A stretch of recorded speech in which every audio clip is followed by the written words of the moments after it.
Welcome to Headbands and Handkerchiefs, where business buying banter meets no BS reality.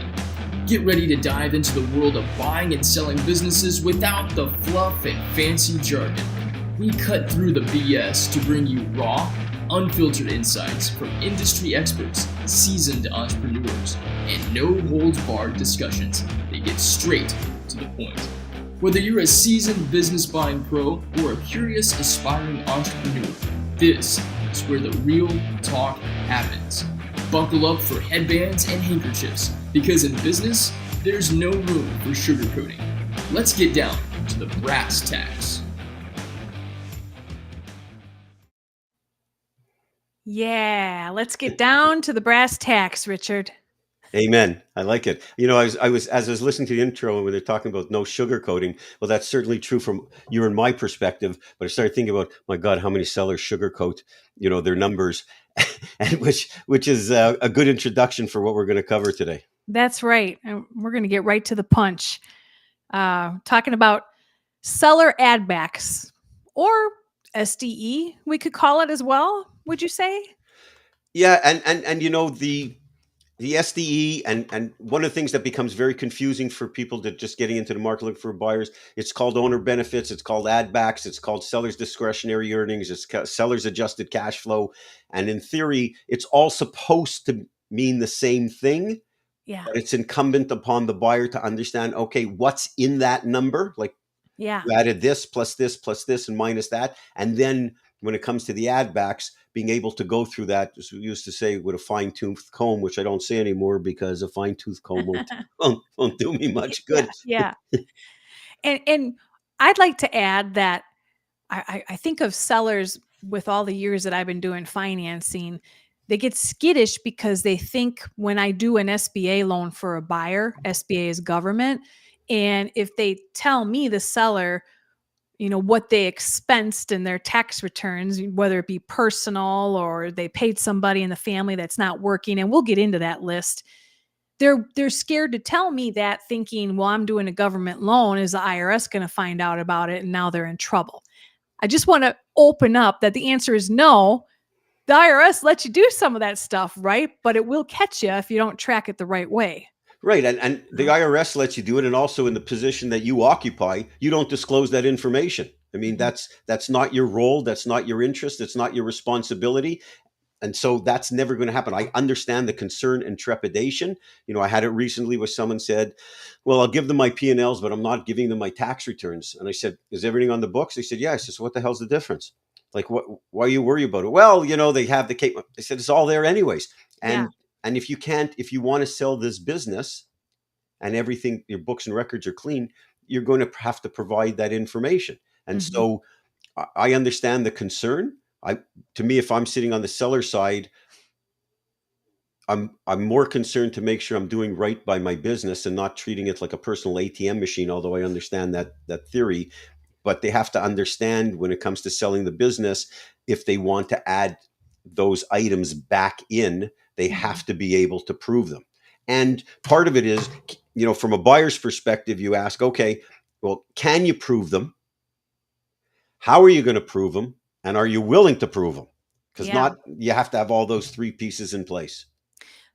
Bingo. Boy, thank you for saying that. And for our listeners out there, if you are an aspiring business buyer, most of the businesses that I've run into that have these, I call them verbal ad backs, or the broker listing summary will disclose, oh yeah, there were these one-time expenses and such.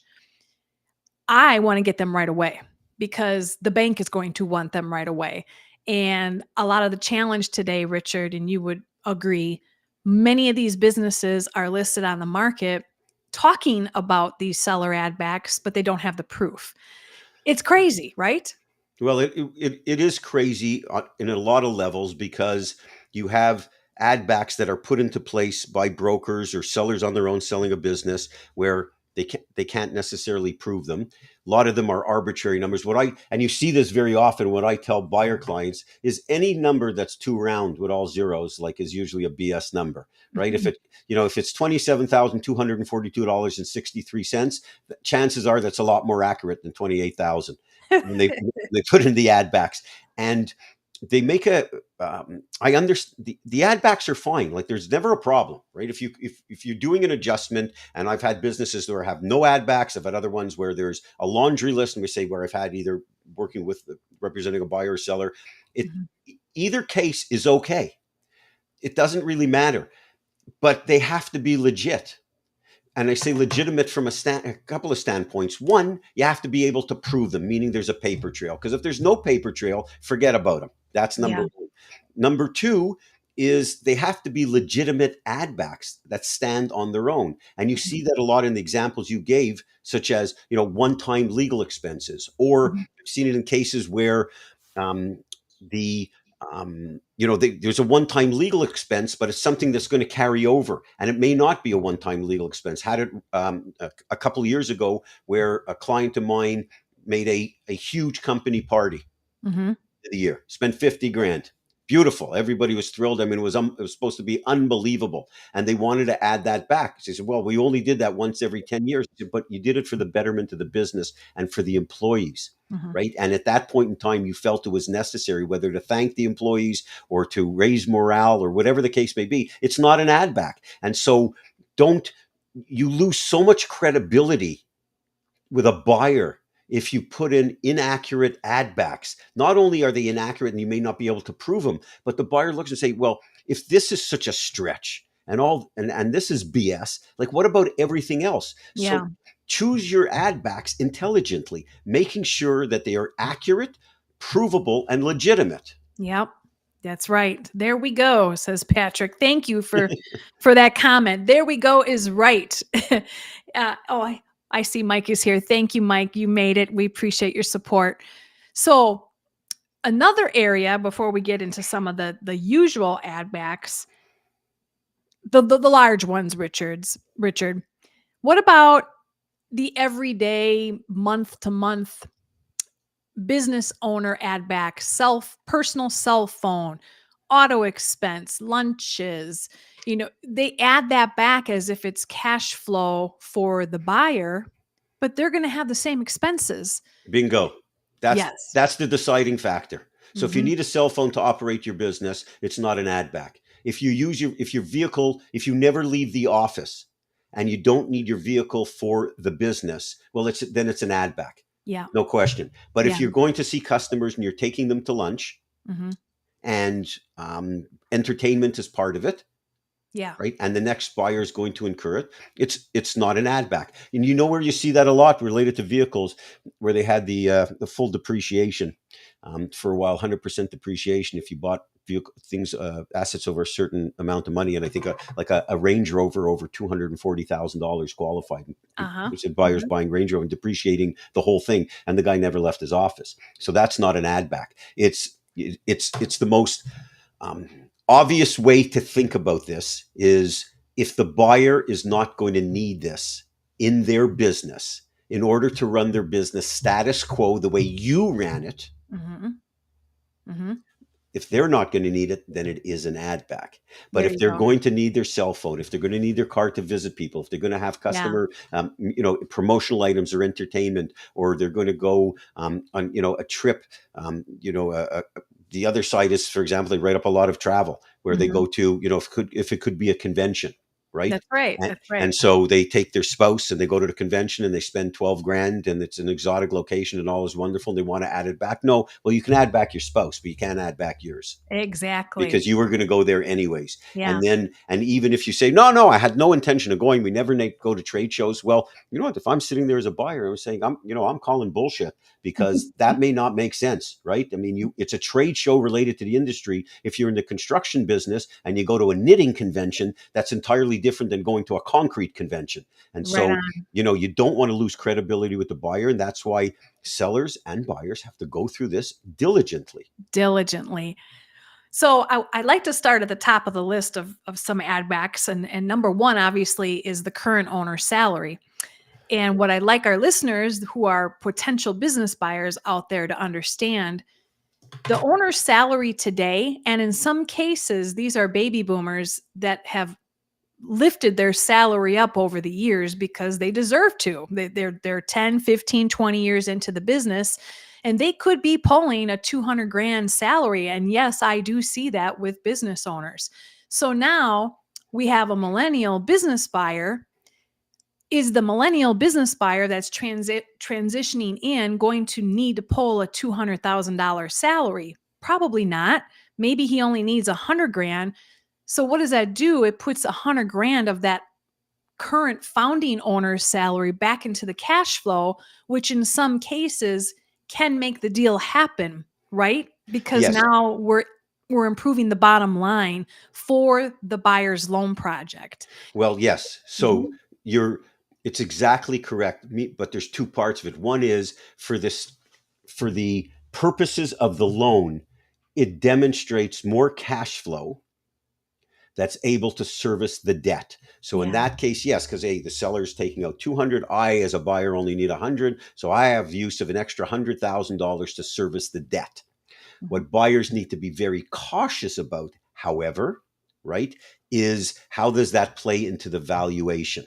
Because you don't have that soft, because all of the owner benefits, all of the owner salary and compensation goes to the add back. 100%, because it's an owner operator. So you're slicing and dicing a little bit, but certainly for the presentation purposes and presentation negotiation and approval process, if a buyer can take out less, then by all means you want to put that to the top of the list, because that's an extra 100 grand to service debt. That'll service like 750 grand or something. Like it's a big number.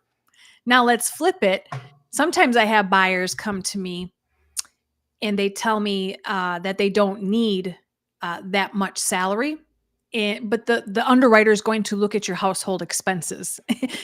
They try to say, no, I only need a 40 grand salary when they're leaving corporate America earning perhaps 85,000 a year.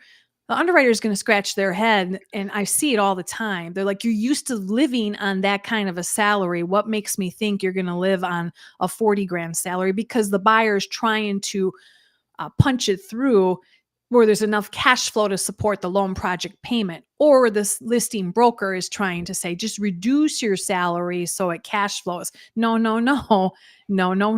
Does that make sense, Richard? Well, yeah. And there's a reason why they're underwriters, is because they're smart, and there's a reason why they're underwriters and not loan sharks, right? They're underwriters because they're going to go through this and say that's just not realistic. Versus, you go to a loan shark and they don't really care. They're just going to give you the money, just make sure you pay it back.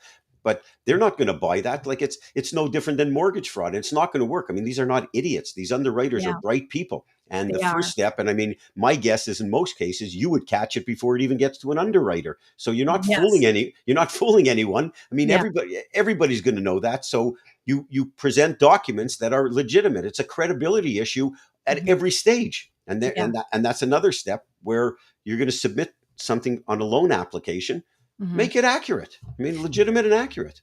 Thank you. And thank you for bringing up the fact that your front end consultant, your front end lender, the experience that they have in these transactions matters most.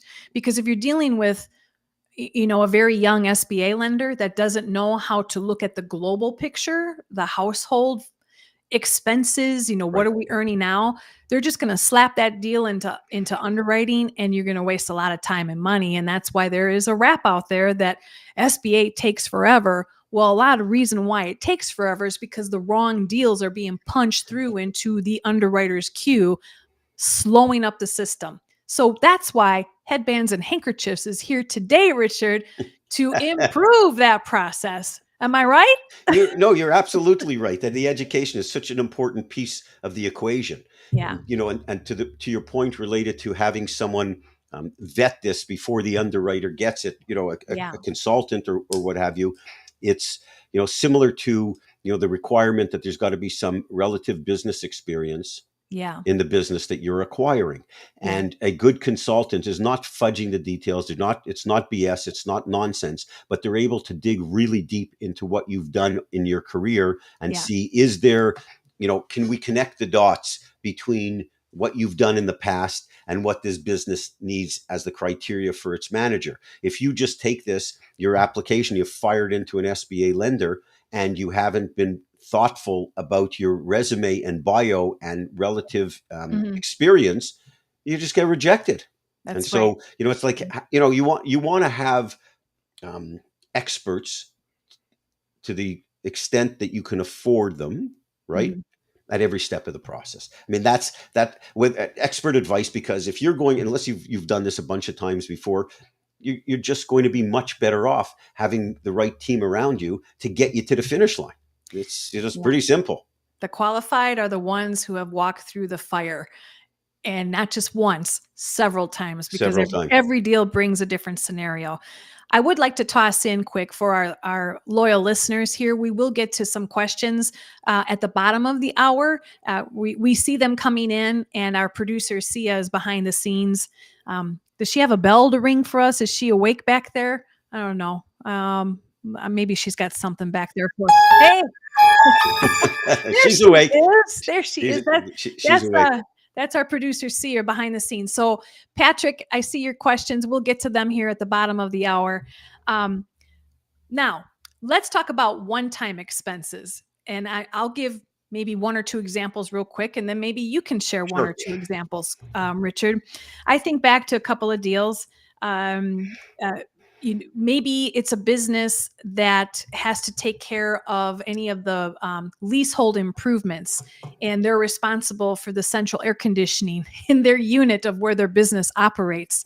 That's a huge expense. Yeah. Good Lord, my own personal home 2 years ago, we had to replace our central air, and that was a big chunk of money. I think we had to drop at that time like $5,800 for central air conditioning. Think about a big company, a big business. Well, that's a one-time expense because we don't expect the new owner having to pay that. And that expense for that massive central air system, that was like an 80 grand one-time expense in 1 year. Yes. Get us the proof, show us the receipt. You paid it out of the business account, get a paid invoice. I'll show it to my underwriter. We'll add that 80 grand back to cash flow. That's a one-time expense, right? Absolutely. So what do you have for maybe an example of a one-time expense? I actually prepared, so I'm going to put on my glasses. Let's go. Bring them on. So the big one is depreciation, because sellers, brokers, they add back, you, and correctly so, you add back depreciation to come up with your seller's discretionary earnings, owner benefits, whatever you want to call them, and that's a correct add back, non-cash expense. It's correct, but the incidence of them doing an offset for future capital expenditures is probably 1 out of 100. You can add back the depreciation, but those assets have to be replaced. Now, if they have to be replaced in the course of the next 3 to 5 years, you need to reduce the depreciation number by a number that my mother would say, putting money away for a rainy day. Meaning, if you want to take if there's a depreciation expense of, let's call it $300,000, but over the course of the next 5 years that you're going to have to buy equipment worth $200,000, you've got to reduce that amount by $40,000 for each one of the 5 years of financials. So depreciation is not just boom, like this vomited out add back. There's an offset to that, right? And people need to pay attention to it because it's very rarely done. And so you need to dig into the useful life of the equipment, and similarly what you're going to have to expend in reasonably over in the course of the next 1, 3, 5 years. You also see it, you touched upon earlier, automobiles and phones. There's two other ones which are really important, which is if there's manager in place or family members in place that are going to be left, or any employees that are going to leave that have to be replaced that you know about, and making sure that their salary is commensurate with what you're going to have to pay a new hire. Yeah. And you see that more I remember there was a restaurant many years ago selling and asking the guy, it was, and this was a story told to me by a broker, and it was so spot on. He was asking about certain people. The buyer was asking about certain people who were working there, and said, that nice lady over there who's at the hostess stand, how much she get paid? Get paid. It's my wife. I don't pay her. It's my wife. And then what about the other guy there? Well, that's my son. He lives in my house. I don't pay him. Well, those people are going to have to be replaced. So thinking about replacement income. And the other one is related to real estate, where whether there is or not real estate involved in the transaction, if you're not acquiring the real estate, but you're going to remain in the real estate, you have to make sure that what the business is currently paying the owner for that property as a lease on an ongoing basis is market rate. because there may Yeah. be an adjustment. And oftentimes it's the inverse. The Mm. business is overpaying because the seller owns the property and wants to reduce their wants to add more equity into their property, so they overpay rent. So that's an adjustment the other way. But those are the three big ones that I see. Yeah. And I'd like to add to those three big ones that you just talked about. The family, the spouse, the folks that supposedly are working and now we got to replace them. Or in some cases, the owner is paying them and they're not even at the business. They don't work. Correct. We can add back on the lender side W-2s of family members where the owner deducted an expense even though they don't work there, just to reduce his tax liability. I want to see those W-2s for the last couple of years, and then I will add that salary back. But we have to prove too that they really aren't working at the business. Correct. And I love how you mentioned rent. I had one instance a couple years ago. Rent expense seemed really reasonable. And the founder in the building that he was renting from, it was a gymnastics center. The rent was really low because the lease was signed like 15 years ago where rents were much less. Right. And I always recommend to my buyers, get talking to that landlord immediately, because if anything major is going to change with that rent expense, or this happens a lot, they want to sell the building because the SBA wants to make sure you, the new owner, are going to have a lease that can be renewed matching the 10-year term of the SBA loan. Right. Okay. And the landlord, the lease assignment has to be done very early, because oftentimes it's on different terms, as you said. They may raise the rent, they may not want to rent it for whatever reason. You got to address that earlier. Thank you for saying that. Yeah. Amen to that. Because I had that gymnastics center, they wanted to double the rent for our buyer, which threw the deal out the window. But there was some hard negotiating being done, and we finally got the seller to realize, you can't just double the rent and then sell your business, So finally he lowered the rent. We worked it out. But if we're not having those conversations early on about expenses and add backs and looking at it and getting the proof early on, people, early on. Early on. Yeah. And one of the things, that just for some insight to buyers when they're looking at leases, there's always an assignment clause, a transfer clause, what have you. And sometimes they get a little complicated. The landlord may require the seller to stay on the lease as a guarantor for a while if your financials aren't robust. Those things happen. But the language that you want to look for in the assignment clause, and that's across North America, is that even though they say that very often that the lease assignment is subject to the sole discretion of the landlord, the language you want to look for is that the assignment will, in quotes, will not be unreasonably withheld. Yeah. As long as you have that language in there, then the landlord can't just be an ass and say, I'm not assigning the lease. They can get themselves actually into a legal jackpot if they're not cooperative. Now, if they have good reason that they, the buyer's financials don't pass, or they're selling the business or whatever, well, those are legitimate reasons. But other than that, they can't just say, I'm not as, they can't just throw a speed bump up in the deal and say, I'm not assigning it just because I don't want to. So you look for that language. Yes, indeed. Look for that language. So if there's one message I want our listeners to take away, and maybe you'll have a thought on this too, Richard, based on today's episode, seller discretionary add backs. My message to any aspiring buyers out there, you can't trust what is in the broker listing summary as true and accurate to what the bank will approve as cash flow to support your loan project. So what do we do when you work with me? We're going to jump on it out of the gates. I'm not saying it's all wrong in the listing summary. I'm just saying, let's verify and get the facts. That's the takeaway I want. And we're going to walk through those add backs together to make sure, does it make sense and do we have the proof before I shop your loan file to get the best loan project out there. That would be my takeaway to share with everyone that's listening. What are your thoughts, Richard? What would be your one?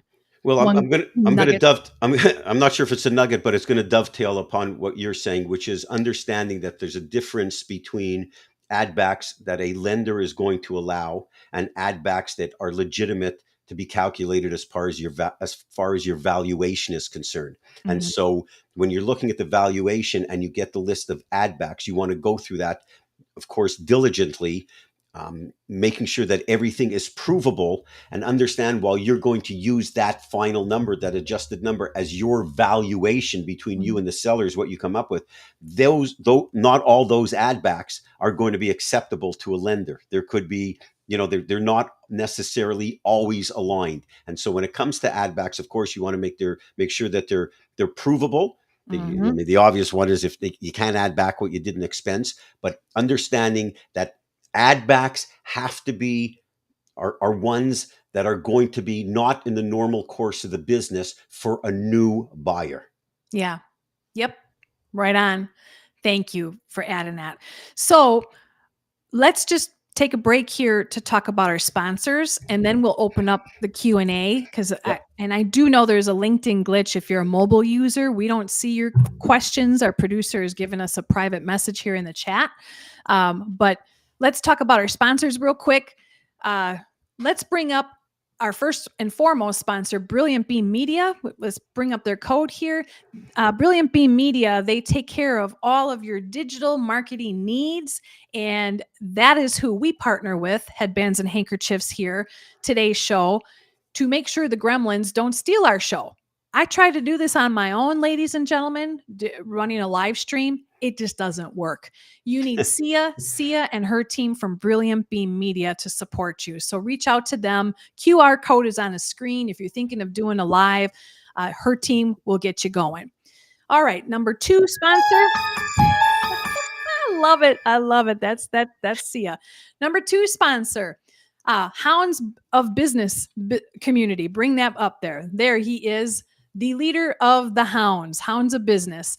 Copy that QR code, ladies and gentlemen. And if you want to join a group that supports small businesses up and down and all around worldwide, we support one another. Mike offers incredible training to help you lift your business up to greater social media presence, and just the group in general. We're all about lifting one another and supporting one another to make sure that the solutions we all provide to our clients are being known, because you don't know unless you ask. So instead of asking, we're going to just tell you in the Hounds Business of Community of what we've got available to you for solutions. And then my third sponsor that Richard and I have for Headbands and Handkerchiefs is Walking Tall. And this is an organization that supports mental health awareness. Please take a picture with your phone. It's in your hand on your desk. I know you're looking at it right now. Scan that QR code and follow the Walking Tall movement. This is a group of 2 guys and a doctor who support mental health awareness. They are victims of massive shootings. And we are all pulling together because we need each other, human, to support. And furthermore, mental health awareness has to be on the forefront. No more pretending. No more pretending online. Let's just be who we are and support one another. And thank you to our sponsors. So let's move to the questions. Let's pull them up here and let me see what maybe Sia can pull one up here on. Here's one that was David Munoz asked something about inventory, which is a great question. Okay. So David asked, I was told inventory is included in the sales price. Why is it if the profitability of the business has already calculated the cost of buying that inventory, they don't get their inventory for free? That's true and correct. But here's the thing to consider. A business, and especially at the smaller end, actually it applies larger as well, but certainly at the smaller end, is a business is sold to a buyer on the assumption that, assuming everything's being status quo, they're going to have an optimal level of inventory to operate the business. There are some cases in retail stores where there's a value put on the business and the inventory is valued separately, typically at the day of closing, and that's added to the equation. Irrespective of that, even in those cases, when you take the multiple, which is always lower, plus the inventory, it still has to fit into a parameter of a return on investment. And so when you do, while it seems to be a disconnect, David, that you take a business, you value it based on the cash flow or the seller's discretionary earnings, you multiply that. Wouldn't you add the inventory? No, because you need that inventory to generate that level of income upon which you're valuing the business. So there are exceptions to the rule, mostly in retail, but by and large, businesses are sold including an optimal level of inventory so that when the buyer takes over the next day, they can operate the business status quo, and the valuation at a multiple takes that into consideration. And David, if there's anything, we want to get to some other questions that are unclear, you have my contact number or contact information that comes up across the screen. Feel free to get in touch with me directly, and I'm happy to jump onto a call and provide some more color on that. Oh, that's awesome, Richard. And maybe Sia can throw up before we move to the next question, your top 10 things that sellers don't tell you, the QR code, and whoever's listening, if you want some additional information, here's 10 things that sellers won't tell you. You want to touch on that, Richard? Sure. It's a great report combined after 34 years in this business of things that are commonplace that sellers won't disclose. And if you go to you could either do it through the QR code or go to richardparker.com, subscribe to the report. And I think there's 13 or 14 subsequent emails, which are great tips about the entire process of buying a business. So if you're even considering buying a business, despite the fact that I wrote it myself, it really is really is good information. I love it. I love it. Well, that was a great question. So, and David, thank you for putting that up. That inventory, that's a very common question, and Richard did a great job of explaining it. What else do we have here for questions? Let's see. Oh, here's Patrick talked about. Here we go. Do you folks keep a list of businesses you represent for sale? So I don't list businesses personally for sale. What I do is help individuals that want to purchase, finance an established money-making business get prepared, pre-qualified, fully vetted by the SBA. Then we search for the business. That is the proper way to start your business buying venture, is to see what you, the individual, have a desire for. And most importantly, what do you qualify for? Because businesses range from 150,000 up to 5-10 million.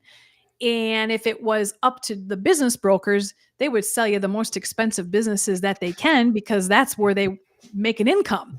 So we need to discuss what that is and work together to figure out, where do we go shop then to find that eligible business for sale. Richard, do you list any businesses? I list a very limited amount. I take on a few engagements during the course of the year. It is very highly selective. The majority of my time is spent educating business buyers. Our program, How to Buy a Good Business at a Great Price, sold about a little over 100,000 copies of those. And most of my days, just because I've been blessed to have a really wonderful career, enjoyment and enjoyment-wise and financially. So I spend my day on the phone answering buyer questions and emails. I mean, I never charge anybody. And so that's really what my day consists of. I don't represent, I represent very few businesses, and typically in the market of, probably, my sweet spot is about $2.5 to $7.5 million of EBITDA. And I just handle a few during the course of the year. By the way, Sandy asked a question about, and you and I may have different answers on this. Do you need to have a great credit score? So why don't you answer it from a lender's perspective, and I'll answer it from a deal perspective. Yes. So yes, you do need to have a good credit score. And just like a first-time home buyer, first-time business owners, first-time business buyers, you do need to have a good credit score. Now, banks have thresholds. Some banks have thresholds where you got to be at a certain number. Others will mitigate it. So there are banks that recognize bad things can happen to good people. Therefore, if there is a bankruptcy, a personal bankruptcy that maybe happened 3-4 years ago, there are some banks that will consider taking you on with a letter of explanation that's presented to the underwriter. And that's my job to coach you on that. But if you're coming to the table with a credit score that's suffering because you're taxing your personal credit cards out to the point where they're at the limit. You've got some late pays happening the last 12 months, 24 months. Nobody's going to want to finance a house for you, much less a business. So yes, you do need a good credit score. Are there things that can happen bad to good people? Of course, but it's got to match up to the story. And I help coach individuals on that. What would you say to that, Richard?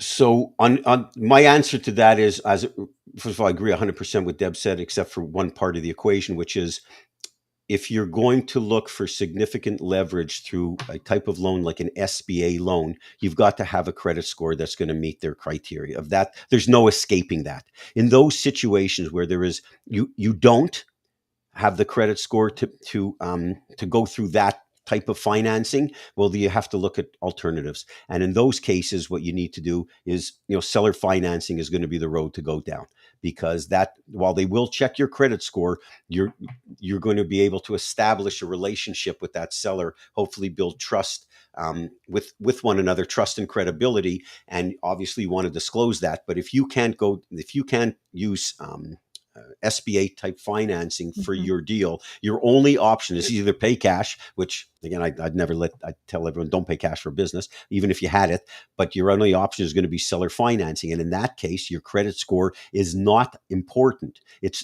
When I say not important, they will look at it, but what's more important is they want to make sure that you have the skill to operate that business successfully for them to consider financing you. So it really depends what road you're going to go down. And clearly with SBA, I mean, you got to have the right thing to the point. If you're going to buy a house or a car or whatever, you have to be at a certain level. But you do have some options if your credit score isn't optimal. That, without question, that should not prevent you from going through the process. And I would like to add to that, Richard, if you do go 100% seller financing, please engage Richard, somebody that's going to protect you, the business buyer, because when you don't have a bank, an SBA lender, or a consultant like me on your side doing the due diligence as deep and heavy as banks do, going 100% seller financing on your own is a nightmare. You need right. And it's not going to happen.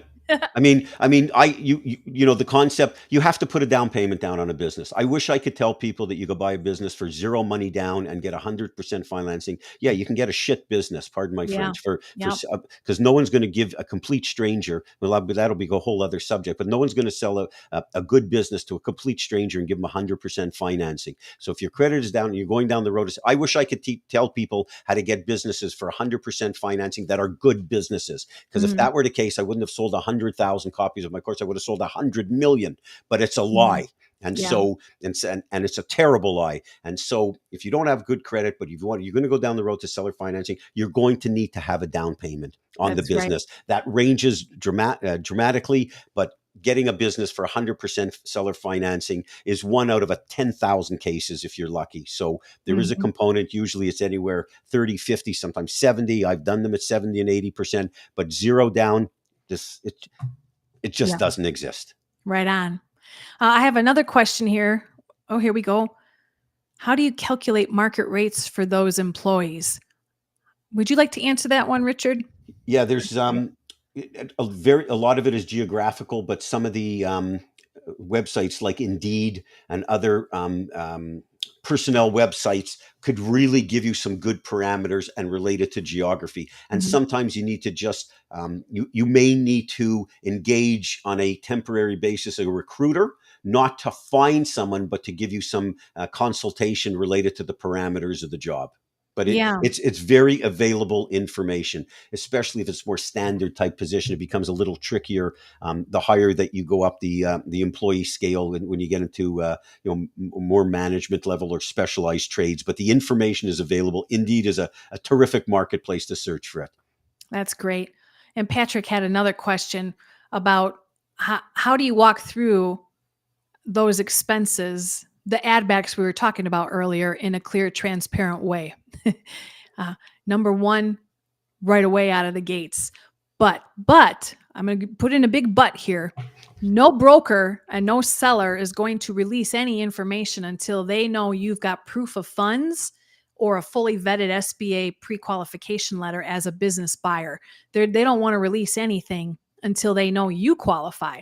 So that's my job, to present you like a diamond in the rough, because these brokers get hundreds of business buying calls per day and emails.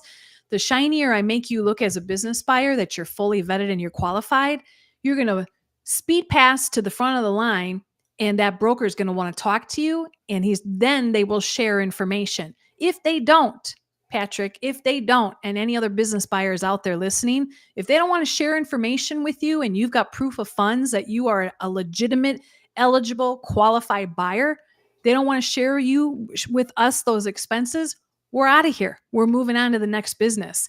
And take it from me, over 100 transactions. When I was younger, I was a sucker for business brokers that would promise me that the stuff was coming. And I believe what happened, the sellers were promising the brokers that the stuff was coming. It doesn't come. It does not show up. So if you can't come up with it right away and I have an eligible buyer, we're moving on. Yep. And I have it's a great point. And I have a question here. I see I'm reading, a question from Nate Duncan that someone actually looks like they answered it, but I want to make sure I got this straight. Will there be a replay available? Well, Deb could touch on that after. And then there was a question here, whether do ad backs need to be part of the LOI, or do we need to address it prior to the submission of an LOI? So the answer is what Nate said, but it's also both. One is you don't want to submit an LOI until you look at those ad backs and could at least vet them at a high level, because what's the use of putting together a valuation or an offer on a price of a business if it's going to change dramatically? So the quality of the information that you receive from the seller will dictate whether or not it's going to have to be massaged further. But the only time that I would consider, or one of the only times that I would consider putting to an LOI when I haven't seen all the ad backs yet, if this was a business that I recognize is going to move quickly, and good businesses sell fast, but if I believe it's going to move quickly, I will put in an LOI for full price and terms.